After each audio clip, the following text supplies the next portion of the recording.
Hello everyone, welcome back to Crimson Gray. So I plan to go for the true ending, and I have activated the new game plus, which gives bonuses for positive endings. So I also got a guide here to help me out. So let's start with a smile letter, and I will be skipping a lot because, well, we have read most of the story. Until I get to somewhere new, of course.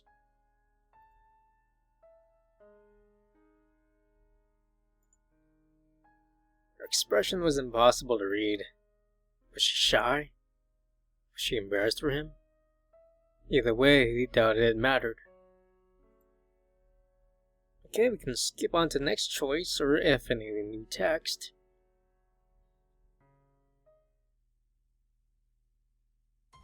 Alright, leave a note. John cut a small sheet of paper from one of his notebooks, wrote "thanks" on the inside, and set it in his locker. If it was a prank, that ought to throw the pranksters off. And if it was someone who meant well, hopefully they'd just take it as normal gratitude. He headed home and, once his homework was done, quickly fell asleep. The next morning he thought he spotted someone outside his window, but there was no one there. When he opened his locker the next day, his note was gone.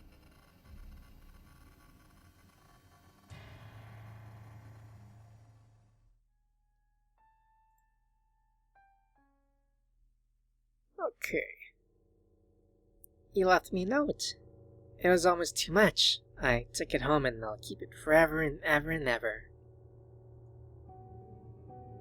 Alright. Right, skipping.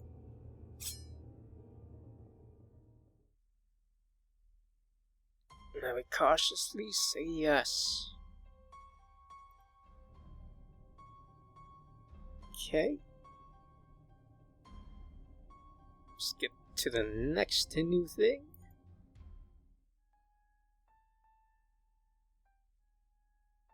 And we talk to Lizzie. And we skip this once more. We read this already. And we talk to the pharmacist. Read that one already.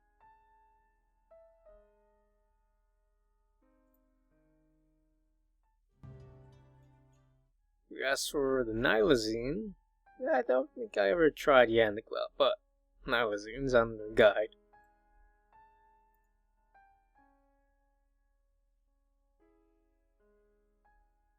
Yes, we're dating. No new text. What kind of question is that? Don't get offended, I'm just trying to be concerned for your welfare. You've never asked questions like that about any of my other friends. Okay, same text. Skip time. Just keep talking. Deciding against it, John just focused on keeping the conversation flowing. Lizzie actually wasn't getting a lot eaten, since she didn't talk with her mouth full, and listened rapidly whenever he talked. But at least she seemed to be having fun. After a while, Lizzie patted at her mouth with a napkin and sighed in satisfaction. Okay, no new text. Time to skip it again. Lizzie giggled and squirmed in her seat as if she couldn't contain herself. Again. They got onto the bus and Lizzie eagerly sat right beside him. The conversation had gotten interrupted and he was worried it would feel awkward, but Lizzie didn't seem to mind. After a moment, she hesitantly slid her hand along his arm, as if trying to take his hand but too nervous to do so. Okay, let's take her hand. As Lizzie's fingers got closer, John moved to take her hand in his. She sighed happily and leaned her head against his shoulder. Okay, new text. You skip this part. could have happened to give Lizzie those eyes? Was she born that way due to her mother's mistakes? Or had her mother driven that wedge between them? Her mother had looked kind in the picture, but John knew all too well that the worst parents could try to act like the most loving. Lizzie had spoken of her mother earlier, her terms had been negative. He wondered briefly if there could have been abuse of some kind. It was a painful thought, but maybe it would explain Lizzie's desperation for love. Or maybe she was making up bullshit. He hated it when people made up sob stories about his condition, after all. John checked the next door, but his locked or jammed, so instead he ambled back to the living room. Lizzie was probably almost ready. He wanted to be waiting for her when she was done. She finally emerged, wearing similar clothes that looked slightly more comfortable. John wasn't sure if he was relieved or disappointed. It wasn't lingerie, but he didn't mind seeing her dressed casually either. Lizzie smiled at his expression and came to sit beside him on the couch. Let's see. Okay. There we go.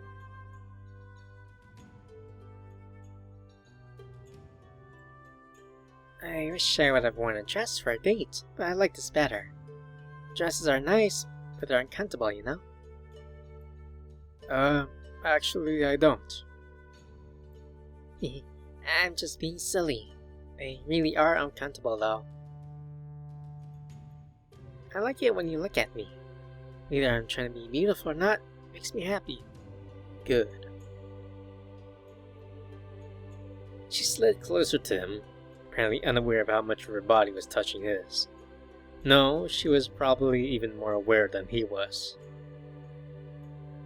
You make me happy. Oh, to be told that. I'm glad I'm with you too, Lizzie. I'm so glad to hear you say that. John, I want you to stay here tonight. We meet with me. Together.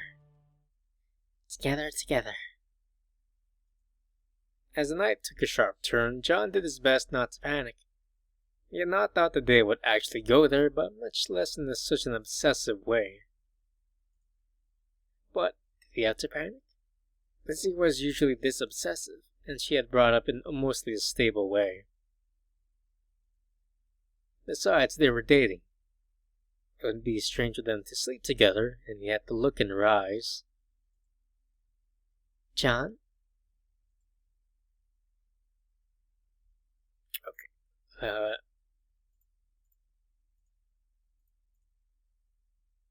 Okay, let's convince Lizzie to wait. Lizzie, I want to be with you too. But now it just isn't the right time. What's wrong at the time? I'm not in a good place right now. I want to get my head straight. I'm afraid that my depression would get the better of me. I wouldn't be able to really be with you, and I want our first time to be right. I hope you're not upset. Honestly, I want to keep dating you. That's okay. I understand. But I still don't want you to go. Will you stay a little longer? You won't try to force anything? I understand it's not the right time for that now. Then, I've had a nice time so far. I suppose I can stay a little longer. Here, let me get you some tea. He was left sitting awkwardly by himself, wondering if he was completely insane. Did he seriously just turn down sex with a girl like Lizzie? John wasn't even sure that he'd done the right thing. She might be a little unstable, but she was completely in control of herself. It wasn't like there would have been anything wrong with it. or so he told himself. But the idea still made Marvin deeply uneasy. He wasn't sure why, but he hoped the feeling wouldn't last long. Maybe the tea would calm his nerves. Here you go, John. I brewed a cup for each of us. Thank you. It was just a little sweet, so he took another sip. John usually didn't enjoy tea, but right now the mild taste was exactly what he needed. I'm glad you took this so well, if that makes sense. Of course, John. We must be together forever and ever. I wouldn't want to force anything on you before everything is ready. Well, thank you. I think later. Sorry, I lost my train of thought. I just want this to work out too. Yes, I understand. I understand that people have hurt you. You're too kind for this world. You need my help. That's kind of you. I'm glad to have you with me. Depression isn't something that's cured, you know? It stays with you. You learn to deal with it. I'm sorry, I'm not feeling so. Wait, Liz, did you put something in my tea? It's okay, John. Relax, I'll take care of you. Okay. Lizzie, no, don't. His vision faded out and his body went slack. The last thing he felt before he slipped away entirely was Lizzie drawing his head down to rest on her lap.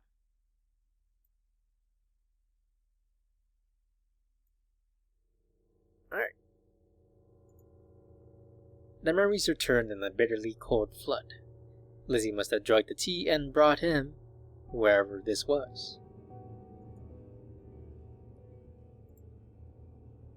Sorry, John. I really am. I don't have a choice. You're so kind. Too kind. I wish you could understand how much I need you. I have to make you understand. What are you gonna do with me? Don't be afraid, John. Everything is going to be alright.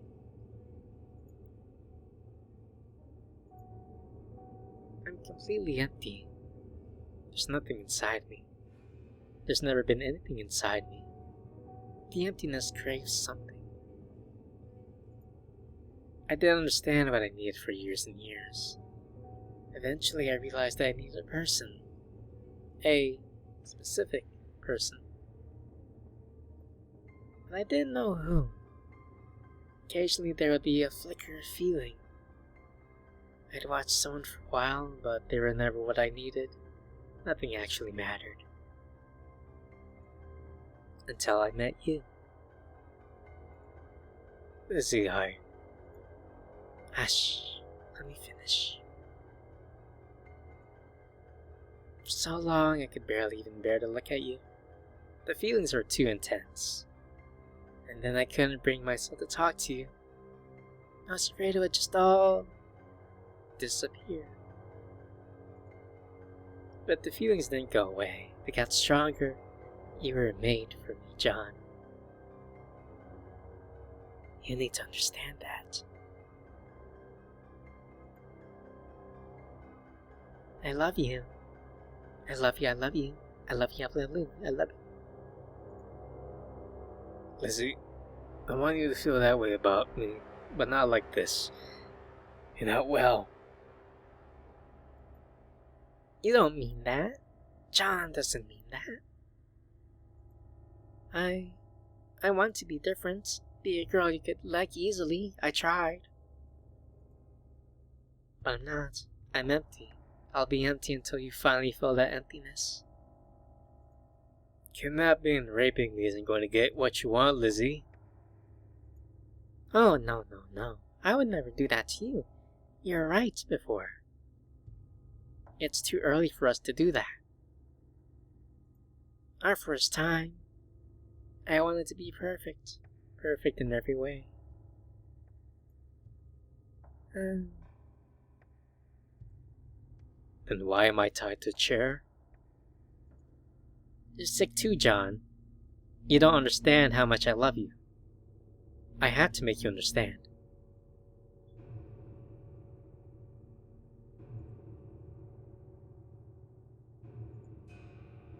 Stay here. Try to get comfortable. You have days and days to start to understand. Days and days. John recalled that they were going into a full week of vacation. That meant she could keep him here for a full 9 days before they had to return to school. That was no accident. Lizzie might be unstable, but her mind was disturbingly clear. She'd planned this, maybe even before asking him out on the date.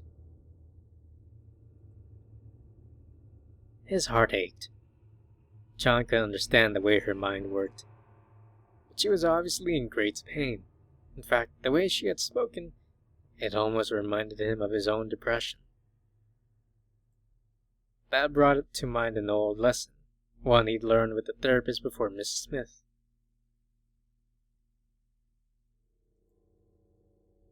His depression explained why he lashed out at those close to him, but it didn't excuse it. The people around him could choose to suffer through it voluntarily, but that was their decision. Was this something he could help Lizzie get through? Did he want to? As he looked around the basement, he saw a lot of heavy tools. Some of the hammers and knives looked as they'd been used. John slumped against the ropes binding him to the chair and just wept.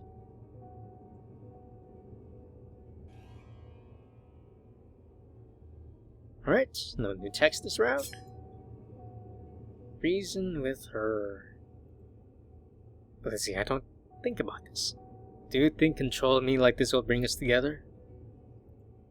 You'll forgive me. It's more important for you to understand. Like you said yourself, you're not sure how you're going to make me understand. Shouldn't you try talking to me first?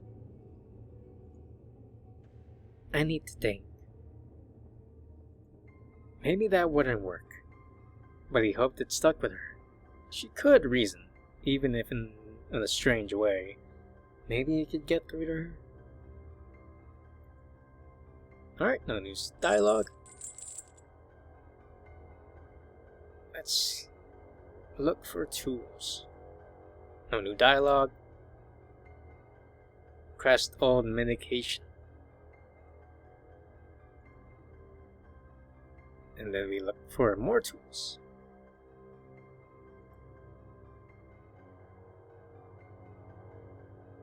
We start a conversation about morality.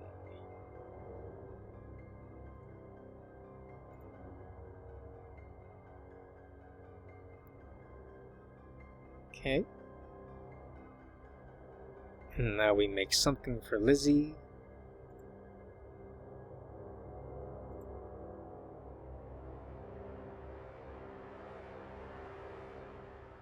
And then we disagree. I don't think I've disagreed before. Sorry, but I don't agree with that. What? John, I love you. Yes, but if you were convinced your love required you to use that knife on me, you would do it.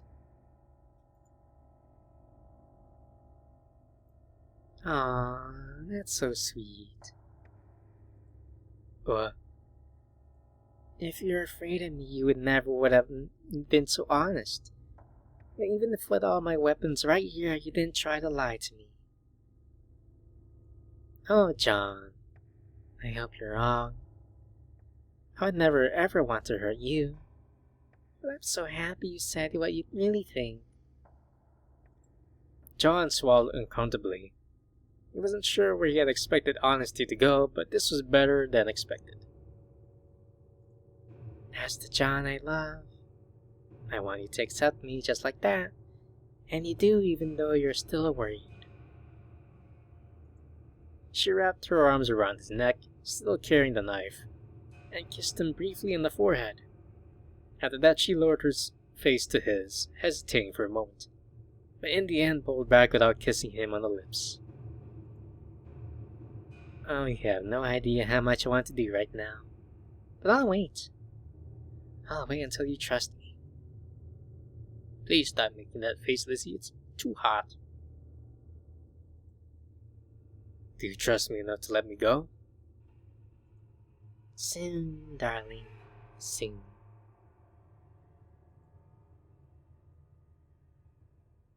Alright, let's skip to the next choice.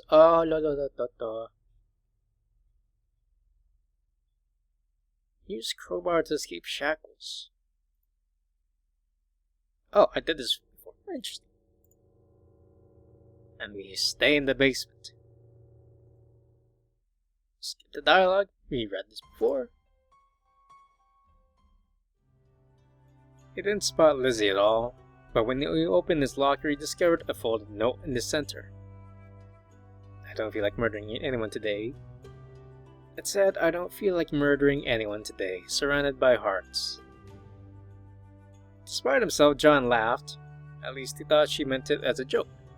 When he looked up, he saw Lizzie around the nearby corner, and she smiled at him before vanishing.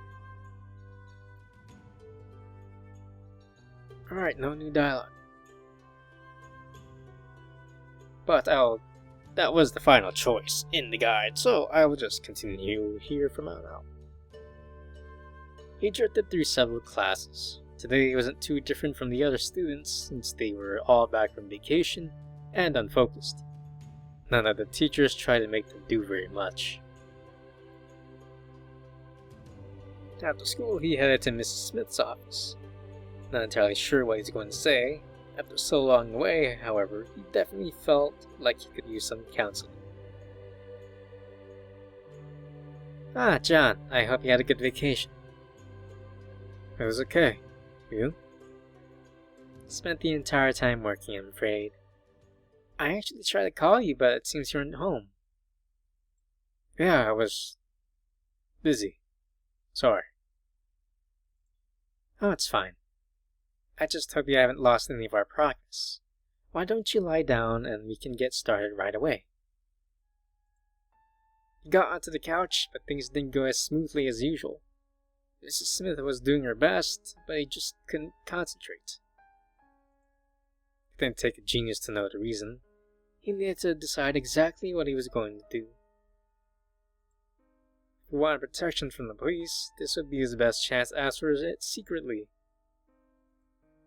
Or even if he skipped some details, Mrs. Smith might be able to provide help of some kind. Or maybe he shouldn't tell her anything. It had all worked out for the best, hadn't it? Something on your mind, John? Lie about everything. I don't know. This vacation is weird.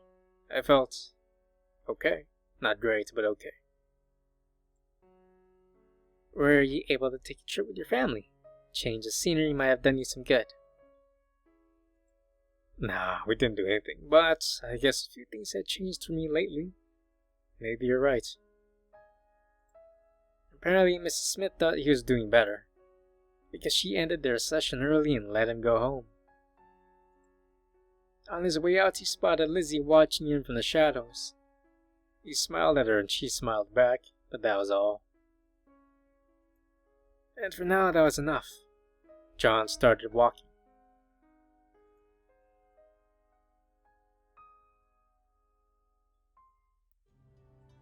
The school year got away from him a little. Despite everything he'd been through, John found himself returning to something like a routine. His time with Lizzie was strange. At times she was even sweeter and more devoid than before, but occasionally she showed flashes of something else. Once when the classmate happened to smile at him, Lizzie explained at length about how she wanted to dismember the other girl one limb at a time. John just held her and stroked her hair. Maybe he was going crazy, but he no longer minded those parts of her. He much preferred that Lizzie to one who tried to hide her true nature from him. He wasn't sure if it was his imagination, but he almost felt like there was a little more color in the sky than there had been before. On occasion, he still headed to the library to try looking up more about Pt.7, see if he could find out more about Lizzie's condition. It wasn't going terribly well. All he had to go on was old microfilm and random ideas, which was part of why he brought Lizzie, but he seemed uninterested. Eventually he sat back and pondered how to go forward. This isn't working. We need to come up with something else. When I was at your house, you made some pretty strong statements about Pt.7. Do you know anything about them? Nothing specific. I just have a strong feeling that you shouldn't get involved. Well, I think you're right about Paxton, so I'm happy to take you seriously. But I don't think I want to go full conspiracy theory yet. And even if it was true, what could we do? I mean, we're just a couple of kids. It's not like their secrets will be printed in local paper. Maybe it's best if you don't worry about them. For now. For now, sure. But later, if there's any chance that we could learn more about you. Not to try to change you, Lizzie, but you want to know, don't you? I don't care. But if you think it's important, then it's important to me too. But yes, maybe now isn't the best time. We're too young to deal with something like this. If any of this is true, I wonder if we'll ever be old enough for it. There's something I want to ask you. It's not so important, but soon and it matters to me. Of course. Go ahead. What is it? The county fair is coming up next month. Can we go? Together? Alright. It's the county fair section. So, I need all the options. So I'm sure if you skip a little bit, it shouldn't be too bad. Okay, murder, yada yada, okay. That day, he and Lizzie were even closer together than before. When he saw her eyes light up whenever she looked at him, he felt like he really could be together with her forever. No new dialogue. Same old. Oh, we got taken away.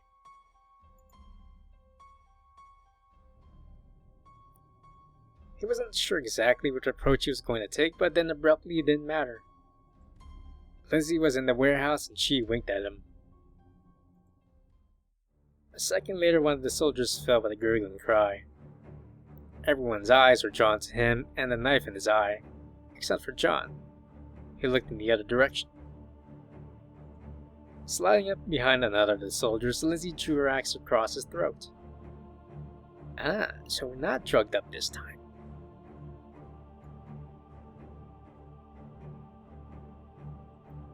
My crazy wife is coming to rescue me. Damn it! Take her down! We need her alive! Unfortunately for the soldiers, Lizzie was under no such restrictions. She was enormously outnumbered, but she swept through the group, axe flashing brutally. They began using rubber bullets on her, and though some hit each other, a few managed to strike her. Lizzie slowed, faltered, and eventually they tackled her to the ground. John. She said his name only once while he wrestled her into the chair beside him. But it broke his heart. He wished they could do something, but he was helpless against trained soldiers. They had been cleverly concealed, but John realized that the chairs had sturdy straps designed to bind someone completely in place as he pinned Lizzie to her chair. He realized that they were coming for him the next second and panicked, raising his hands. No, please, I'll cooperate. Please, don't hurt me. He's harmless. Stay there and shut up, John. Mrs. Smith walked to stand in front of Lizzie, staring down at her like she was a repulsive insect. If I had my way, we'd have exterminated you already. But the board is apparently interested in what we might learn from you. Given your performance just now, it seems they were right. What are you gonna do with her? Is this some kind of super soldier program? To his surprise, Mrs. Smith laughed loudly and apparently authentically. Don't be absurd, boy. Even if such a thing wasn't ridiculous, do you have any idea how destabilizing it would be? As she spoke, she put on a new pair of surgical gloves and opened the second metal case, filled with clear syringes. Mrs. Smith glanced at one calmly, squirting a bit of liquid out of the one end. In any case, it appears that this girl's condition is a freak accident. A combination of genetics and chance that it is not likely to be repeated. The other girl displayed very different characteristics after all. No, Koitek is interested in safe, stable projects, which we may be able to extract from this girl, if we can just figure out all the details of her case. Don't hurt her, please. If she cooperates, we won't. Are you going to cooperate, Lizzie? I'm sure she can break those cuffs. That is what I was afraid of. Let's see if this will change your mind. Mrs. Smith jabbed the needle into Lizzie's arm. She hissed and tried to break her bonds, but they stayed firm. Now, are you feeling more cooperative? Lizzie shot a glare of pure malice. Mrs. Smith waited for a while, then frowned. Ineffective, as I'd feared. Well, this is why we brought alternatives. Hold them. Too late, John realized that they were referring to him. Some of the remaining soldiers held him in place while Mrs. Smith approached and injected him with a second syringe. Instantly, his head was filled with pitch-black fog. With it came pain and lethargy, rendering him nearly comatose in his chair. It took everything he had just to focus through the fog. Oh, I don't think you should have done that to me. Stop it! You see, the fixation on the boy is part of her insanity. I told you we could use him. She's going to cooperate.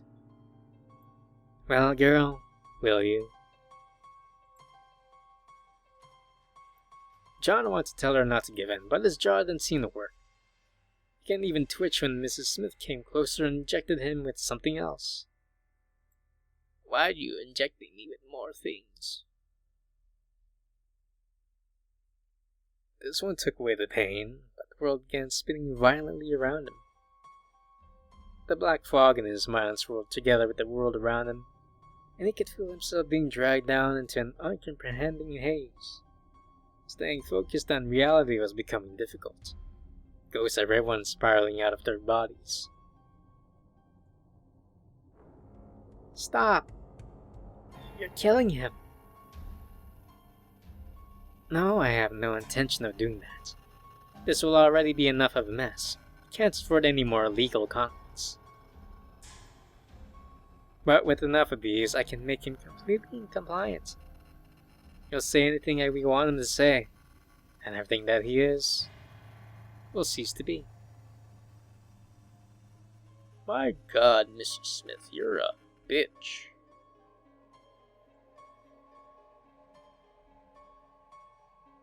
The words sent a wave of cold horror spiraling into the whirlwind around him. But it made Lizzie give a sobbing cry. As everything faded away, the last thing he heard was her desperate plea. No, please no. Before he could hear anything else, John lost his last grip on reality. He tumbled down into a maelstrom of chemicals and emotions and chaos. It felt like he fell forever. And then suddenly it all stopped. It was as if he stood in the eye of a hurricane, swirling chaos all around him. For the moment perfectly still, and in that moment he saw a fever dream of fracturing time. In that moment he knew that if he gave in, they would die. If Lizzie gave them what they wanted, they would die. Everywhere he turned, death. He knew he was probably hallucinating. He still searched for some path that didn't end in death, yet he found nothing. His mind grew lighter, and he could feel himself coming out of the stillness, back to the chaos. He knew that unless he used this moment to clarity to do something, he would be lost. But what? There was death on every side, and even outside this hallucination, what could he possibly do? He was weak. Lizzie was trapped. The enemy was all around them. Then one death stood out. He caught only insane flashes of things he couldn't understand. A glimpse of a willow tree, and then death. But unlike all the other points of light dancing in his vision, that he was sure were hallucinations, this one felt real. Heavy. It was death, but not death like this. He had no idea what it meant. Knew this was probably all his mind breaking apart. He still lunged toward that final death.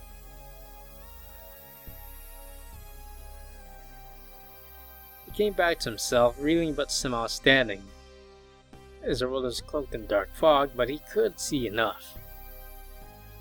Everything he had seen moments before seemed like madness to him, but abruptly he realized what he needed to do. Not even thinking about it, he lunged away from the soldiers toward the table, grabbed the bright red syringe, and plunged it into Lizzie's shoulder.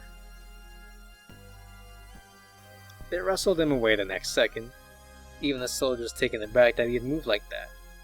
Mrs. Smith stared at him in shock. "Are you insane?" "Yeah." "Maybe. Maybe you are. Maybe part of my mistake was thinking you're normal in the first place. Well, I'll fix that mistake soon. That chemical was valuable. You're going to regret wasting it." But not as much as she was going to regret ignoring Lizzie. As the chemical pumped through her body, Lizzie became strangely calm. Her eyes were glassy and empty, but that did not mean she was sedated. Eyes still blank, Lizzie calmly tore through her restraints and rose to her feet. Calmly?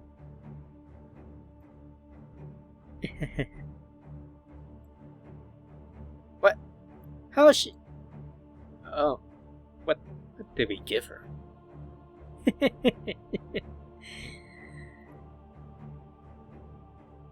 Lizzie dissolved into a stream of erratic movements almost faster than the eye could follow.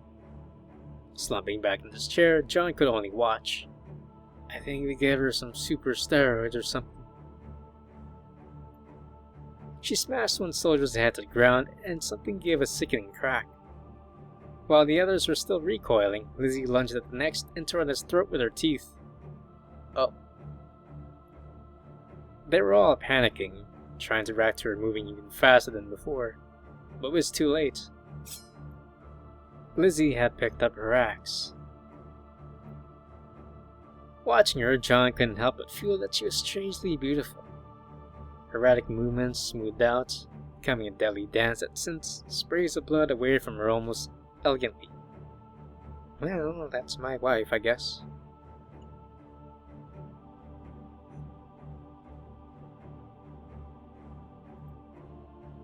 Through it all, she laughed. Yeah, it wasn't a laugh of desperation.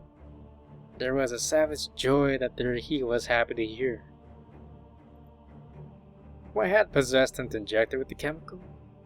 Thinking about it now, it seemed an act of madness. But on some level, he had been certain that her body hadn't rejected the drug. It had adapted, absorbed it, become stronger. And so the second dose had just multiplied the effect.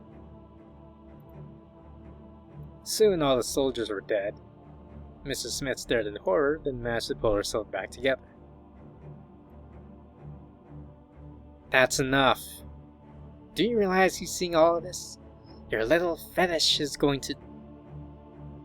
Her head tumbled from her shoulders. John blinked in surprise as he realized that Lizzie had literally decapitated the woman with her axe in a single blow. Well, damn, Lizzie, that was fast. And then Lizzie was still. The blood slowly dripping down her body. She stood not far away from him, axe held loosely, laughter gone, just standing, watching him. He realized that though the chemical had increased her strength, it had no doubt magnified her mental instability as well. He couldn't know what she was thinking, but he could see turmoil in her eyes. All John wanted to do was lie down and sleep. Maybe he let her kill him. It didn't matter.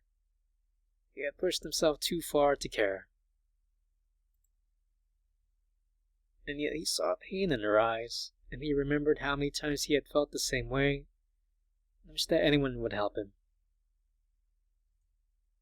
Somehow, through the pain and dizziness and grayness consuming him, John stood up. He took several uneven steps over to Lizzie, then wrapped his arms around her and held her close. She was still for a moment, then gripped him back. So tightly it was almost painful, and with her axe dangerously close to his head, but he didn't let go. John wasn't sure how long they stayed like that. Gradually he seemed to come back to himself. The chemical mess he'd been injected with fading away, leaving him with nothing but his own depression. That was his. He knew with a heavy certainty. There was no conspiracy there, no easy solution. It was something he would live with. But he wouldn't live with it alone.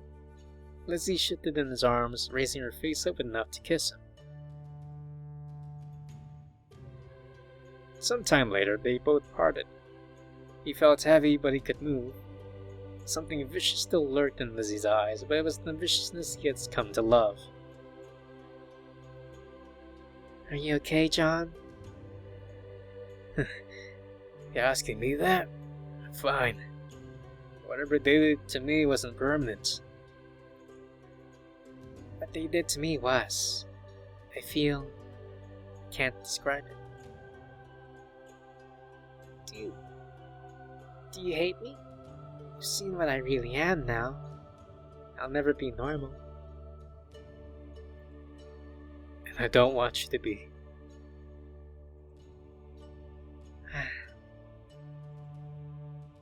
John, please tell me you love me. I love you, Lizzie. I always will. Yes.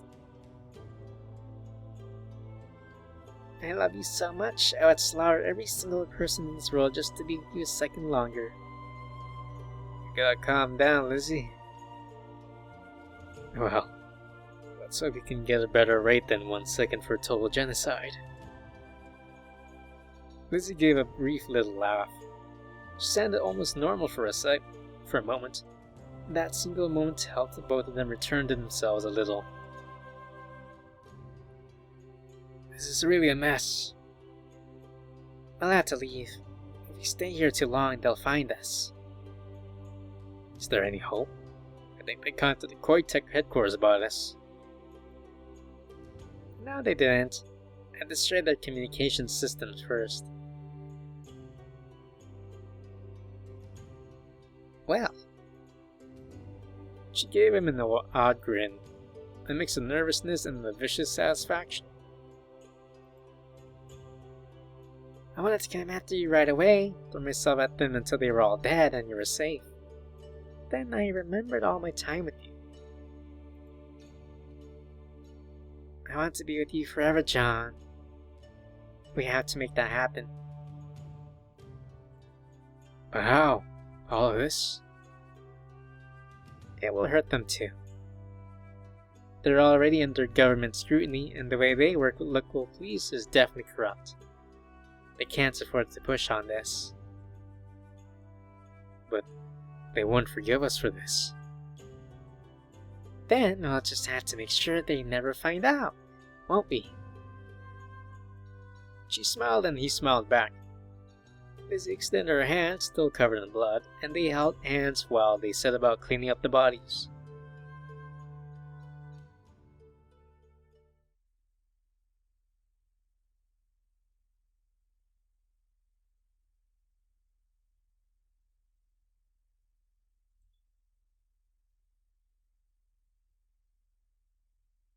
Hi, Lizzie.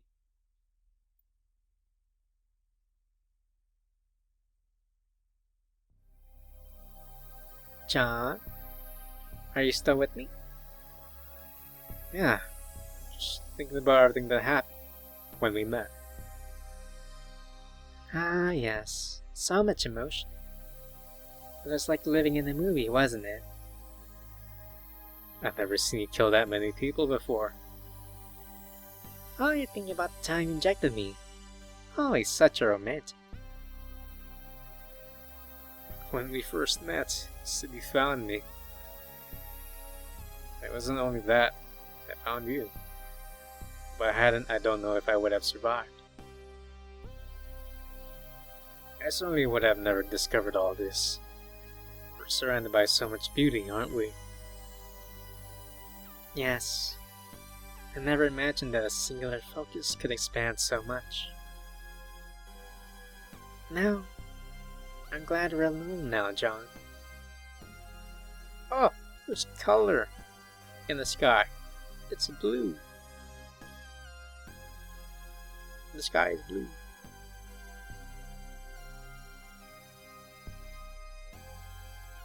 I made the right choice with you. My world was so gray, and now So glad I found you. let's see. Do I need to say it? No, I already know. But you can say it one more time if you want.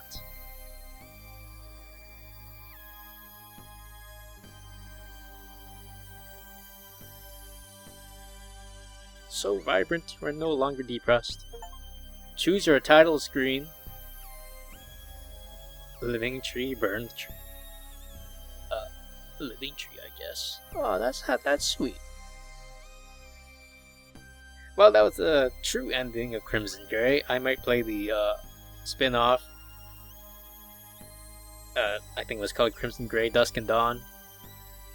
I'm not sure when I will start that, but if you did enjoy this, please leave a like, comment what you think so far. And if you want to watch previous videos, please check the playlist down below. If you want to watch other visual novels, subscribe to the channel. Thank you, and take care.